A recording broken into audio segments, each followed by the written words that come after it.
دنیا میں بہت ساری قومیں ہیں، بہت سارے لوگ ہیں، سارے جو ہے کہ عبادت کرتے ہیں، لیکن اپنے طور پر اپنے مزاج کے حساب سے، تو وہ اسے عبادت نہیں کہیں گے۔ دراصل عبادت کیا ہے اسے سمجھنا ہوگا،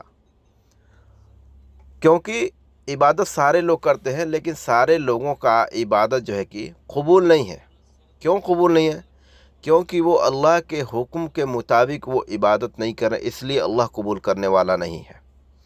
اللہ اس کے عبادت کو قبول کرے گا جو اس کے بھیجے ہوئے آخری نبی محمد صلی اللہ علیہ وسلم کے طریقے کے مطابق انہوں نے کر کے جو دکھائے، انہوں نے جو جس بات کا پر عمل کرنے کا حکم دیے، اس طریقے سے ہم عمل کریں گے، اس طریقے سے ہم عبادت کریں گے، تو جو ہے کہ وہ عبادت قابل قبول ہوگا انشاءاللہ تعالی اللہ کے ہاں۔ لیکن ایسا نہیں ہے کہ مطلب آپ کچھ بھی سوچ کر کے کچھ بھی اپنے مرضی سے کرنے لگیں تو وہ عبادت مان لیا جائے گا یا وہ عبادت میں شمار ہو جائے گا۔ نہیں، عبادت کا بالکل یہ کنسیپٹ ہے ہی نہیں۔ عبادت اصل میں اللہ کے حکم کو کہا جاتا ہے۔ گھر سے نکلنا ہے، یہ دعا پڑھنا ہے، آپ عبادت کیے۔ گھر میں داخل ہونا ہے، یہ دعا پڑھنا ہے، آپ عبادت کیے۔ بڑوں کا احترام اس طرح سے کرنا ہے، چھوٹوں کے ساتھ اس طرح سے جو ہے کہ معاملات رکھنا ہے، اور اسی طرح سے ماں باپ کے ساتھ اس طرح سے سلوک کرنا ہے۔ مسجد میں داخل ہوتے ٹائم یہ دعا پڑھنا ہے، مسجد سے باہر ہوتے ہوئے یہ دعا پڑھنا ہے۔ یہ کیا ہے؟ یہ اللہ کا حکم ہے، یعنی آپ اللہ کے حکم کو مان رہے ہیں تو جو ہے کہ یہ عبادت بن رہا ہے۔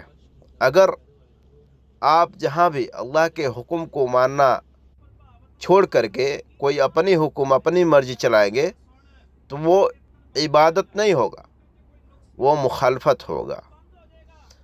تو باقی ساری قومیں دنیا کے اندر جو ہے کہ عبادت کرتی ہیں اپنے طور پر، لیکن ان کی عبادت قبول نہیں ہوگا، اور وہ سارے جہنم میں اس لیے ڈالے جائیں گے کیونکہ وہ جو ہے کہ اللہ کے مرضی کو، اللہ کے حکم کو، اللہ کے نبی کے سنت کو جو ہے کہ لازم نہیں سمجھے، وہ اپنے مرضی کو لازم سمجھے۔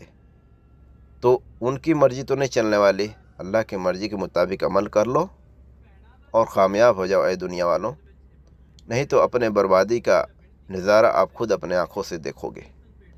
اللہ ہدایت دے، سب کو سمجھ دے۔ وقت بہت کم ہے لوگوں کے پاس، اور ہر جگہ جو ہے کہ جو ماحول چل رہا ہے وہ دنیا کو ختم ہونے والا ماحول ہے، قیامت کا ماحول ہے وہ۔ اللہ سب کو سمجھ دے۔ السلام علیکم۔